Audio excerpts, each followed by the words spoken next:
Salve, rapaziada, aqui é o Ryan Santos, seja bem-vindo ao Ryan Reage, o quadro onde eu reajo aos vídeos mais polêmicos, mais virais e também aos canais que eu mais assisto no meu tempo livre como pessoa física, não como pessoa jurídica. Então, quando eu estou caminhando pelas cidades da Europa, ou pedalando, ou dirigindo até a casa da minha filha, eu escuto o Fala Glauber Podcast. No dia de hoje, vou reagir ao PCC Nunca Terá Esse Nível de Violência, com Joel Paviotti.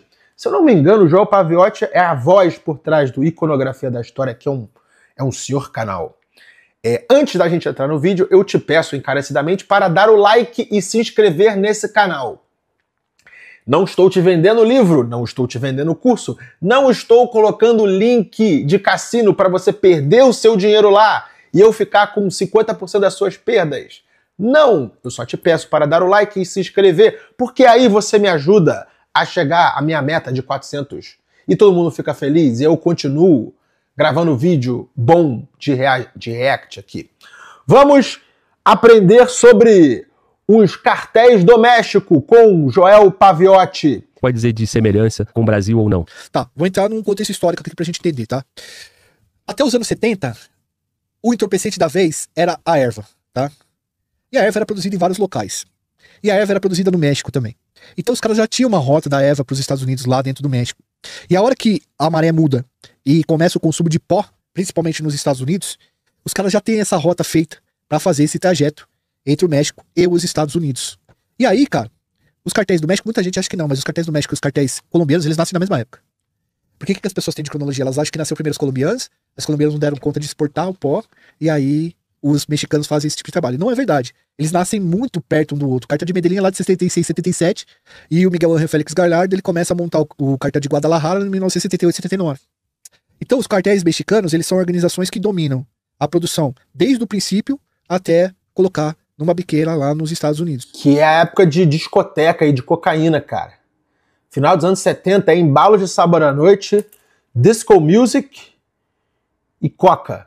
Mesmo controlando essa produção dentro da Colômbia ali. Tá? Hoje o pó, ele não é mais o entorpecente mais exportado. Hoje o entorpecente mais exportado do México para os Estados Unidos são os opioides, né? E sintéticos. Os opioides como, por exemplo, o fentanil, o MD, uma série dessas coisas. Mas o pó foi o grande entorpecente que foi exportado do México para os Estados Unidos. E aí, cara, o primeiro cartel que a gente tem lá nos Estados Unidos é em Sinaloa, com um cara chamado Pedro Avilés. Esse cara, e Sinaloa é o lugar dos cartéis, né? E esse cara ensina vários caras a traficar. O Miguel Félix Gallardo. Sinaloa é aqui perto. Tem a Barra Califórnia, que é aquele piruzinho pra fora que fica no México, assim, no mapa. Só você olhar o México. Tem a Barra Califórnia do Sul e do Norte. Do outro lado do mar, daquele golfo ali, meio mini golfo no Pacífico do México, é a Sinaloa. Que, cara, de carro, daqui, de casa, vai dar umas 4, 5 horas de viagem pra até a Sinaloa. Você cruza Tijuana, continua indo. Então é um lugar meio estratégico, assim, geograficamente. Entre uma série de pessoas. E aí o Miguel Ángel Félix Gallardo, ele monta o cartel de Guadalajara, ele chega para vários estados, para chefes criminosos de vários estados e fala assim, ó, eu vou garantir para vocês o pó, o preço do pó e a qualidade do pó. E vocês distribuem do jeito que vocês quiserem, mas tudo tem que passar por mim. E aí Miguel Ángel Félix Gallardo, ele acaba sendo o grande articulador desse primeiro cartel, que é o cartel de Guadalajara. Depois começa a aparecer vários cartéis. Atualmente, no México, os dois maiores cartéis lá é o Jalisco Nova Geração, que é controlado pelo El Mencho, e o cartel de Sinaloa, que é controlado pelo El Chapo, pelos filhos do El Chapo, né, e El Mayo Zambada. E esses cartéis são muito poderosos. E esses cartéis, a gente sabe que eles fornecem algumas organizações brasileiras, eles fornecem pro Brasil e eles fornecem também pro Equador. Tanto que eles estão causando uma crise absurda lá no Equador, né? Que fica muito perto do canal do Panamá.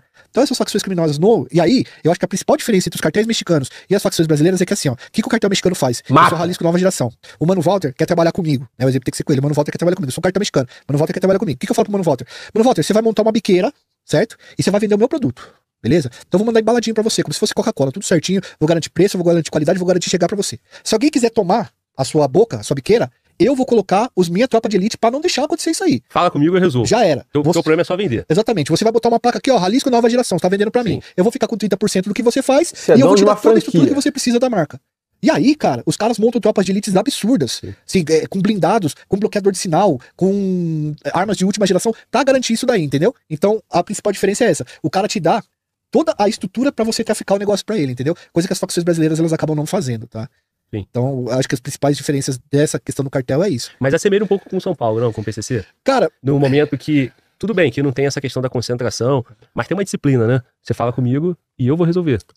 sim, em partes, né? O que a gente tá falando lá dos cartéis é uma relação comercial de verdade. Você tem um contrato com os caras. Sim. Entendeu? Então, assim, ó, eu garanto essas 4 coisas pra você vai vender pra mim os 30%.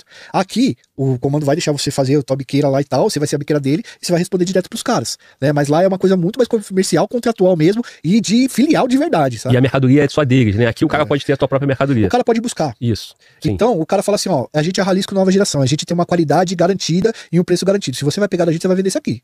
Certo? Se a gente pegar você vendendo pra outra pessoa, o bicho pega, entendeu? O Almeixo mesmo pegou um cara que tava roubando ele, pelo amor de Deus, mano. O que ele fez com o cara foi um negócio absurdo. Lá no México, realmente, os caras... Esquarteja. mexicanização de corpos. Que o cara esculacha o corpo do cara de verdade. O El Cholo, que era um contador do Almeixo, ele tinha a responsabilidade de passar nas filiais pra pegar o dinheiro. E ele andava roubando 2%, 3%. E aí você sabe como é que ela cai, né? Como é que é vagabundo, né, cara? O cara começa a roubar um pouco, aí o cara começa a roubar bastante. Cara, ele começou a roubar o Elmencho quando o Elmencho descobriu. O Elmencho é o chefe da Jalisco nova geração. Mano, colocaram a língua do cara numa morsa, apertaram a língua e puxaram a língua dele até estourar, sair do corpo, velho. Né? Só que, cara, também outra coisa que eu acho que talvez seja mais interessante também nesse ponto da diferença é que o poder de fogo das organizações criminosas mexicanas e dos cartéis lá, ele é maior que o próprio Estado mexicano, viu, cara? Quando os caras Concordo. prenderam o El Chapito, os filhos do El Chapo, o México parou durante uma semana. Os caras derrubaram helicóptero da polícia, tá? Sim, no Rio de Janeiro já derrubaram também, teve o lance do FBI lá. Mas assim, os caras Concordo. pararam o país. Tanto que o presidente do México libertou os caras, os El Chapitos, porque não tinha condição. Agora, o El Mencho é tão pica mesmo, que ele sequestrou 2 filhos do El Chapo. Do chefão de Sinaloa. Sequestrou 2 filhos dos caras. Tipo assim, essa ideia é interessante. Só pra você ver como é que o cartel mexicano, os cartéis estão em outro nível de violência. O El Mencho, né, que é o chefão da Jalisco nova geração, ele falou pros filhos do El Chapo assim, ó, se vocês vierem pra Jalisco, que é a minha região, vocês têm que avisar. É uma regra interna que eles têm lá, é de bom tom, que se, por exemplo, se o El Mencho for pra Sinaloa, a família dele, avisa o El Chapo que eles estão lá. E aí os filhos do El Chapo foram até Jalisco e não avisaram que estavam lá. E o El Mencho já tinha falado, ó, se vocês não avisarem, alguma coisa vai acontecer. O El Mencho mandou sequestrar os 2. Sequestraram os 2 filhos do El Chapo ficou desesperado, não precisa fazer isso e tal, não sei o quê. Cara, no México, eu tenho conhecidos no México. Na época de Facebook, eles não colocavam seus nomes de verdade e nem sobrenome. Era tudo em sigla. Para que os cartéis não soubessem que você é e não conseguissem, tipo... E classe alta no México anda de carro ultra blindado com uma escolta atrás. Chega a ser pior que o Rio de Janeiro, cara. Chega a ser pior que o Rio de Janeiro. Só que daí depois ele liberou, conversou com os caras e tal, mas pra você ver como é que um chefe de cartel sequestrando filhos do chefe de outro cartel. Como que lá é bastante perigoso a situação, cara. E o Estado mexicano fica no meio disso aí, meio que respeitando e sabendo do poder dos O caras. Estado não tem O poder chefe de nenhum. polícia da cidade do México, numa época, tava negociando com o cartel pra tirar a vida do cara de outro cartel, pra ver se desorganizava o negócio, porque os caras têm muita grana mesmo, é um negócio violentíssimo de dinheiro que esses caras têm, cara. Mas é muito dinheiro mesmo, é uma coisa absurda. Tanto que esses cartéis, eles estão dominando até outros países. O Equador, o que o Equador virou? O Equador virou um país de domínio de cartéis mexicanos. Os cartéis mexicanos viram no Equador Isso eu não uma sabia. oportunidade de conseguir exportar entorpecentes por lá. Porque o Equador, muita gente deve ter visto o que aconteceu no Equador, Glauber, o Equador ele fica grudado na Colômbia. E é uma fronteira porosa, tá? E aí o que acontece? O pó pode sair da Colômbia, vai pro Equador, e através do canal do Panamá, que fica pertinho do Equador, dá pra mandar o pó pra Europa, de forma rápida. E os cartéis mexicanos aprenderam que dava pra fazer isso e começaram a bancar organizações criminosas dentro do Equador. No Equador para competir com a Colômbia. Porque a Colômbia ela é muito estrategicamente posicionada porque tá dos dois lados do canal do Panamá. Tem Porto Pacífico, tem Porto Atlântico. Dali para levar a droga para a Europa é um pulo, realmente. E o Equador era um país, na época que eu fui no Equador, 2018, era um país bem seguro, bem desenvolvido. A moeda era o dólar. Eu diria que da região andina era o país mais seguro, mais desenvolvido. E aí, de uns anos pra cá, quando esses cartéis mexicanos adentraram o Equador, realmente o bicho começou a pegar. Eu lembro que na final de Flamengo e Atlético Paranaense, Guayaquil, tava tendo meio que uma guerra civil por causa desses cartéis. Durante a final da Libertadores. Candidato a presidente, já, enfim, esses dias atrás tomaram boa parte lá de Guayaquil, em outras regiões do Equador, Sim, e o bicho pegou lá. Aquela crise no Equador ali, então tinha um dedo lá dos Mexicanos, cartéis. sim. Agora, o Rio de Janeiro, a todo momento alguém vem com um termo que a mexicanização no Rio de Janeiro. Sim. Como é que tu vê isso Que aí, isso? cara? Pelo tudo que tu conhece lá dos Mexicanização do Rio de Janeiro. Onde ainda? Então, cara, quem tem feito mais essas questões aí são grupos milicianos.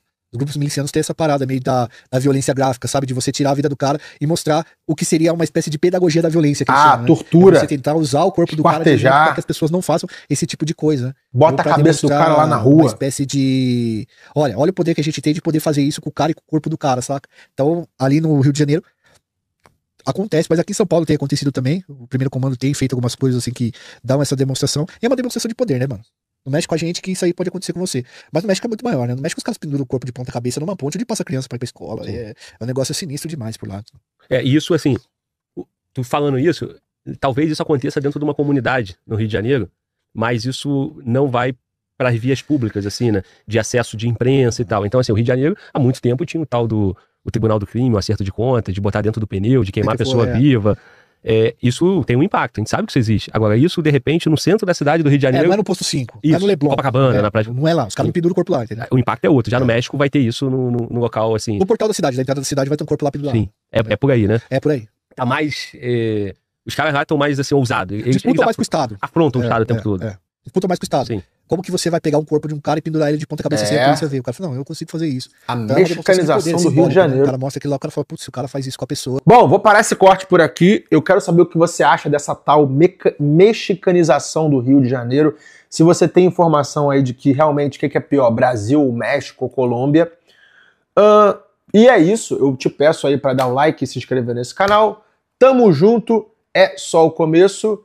E até o próximo vídeo do Ryan Reage. Valeu.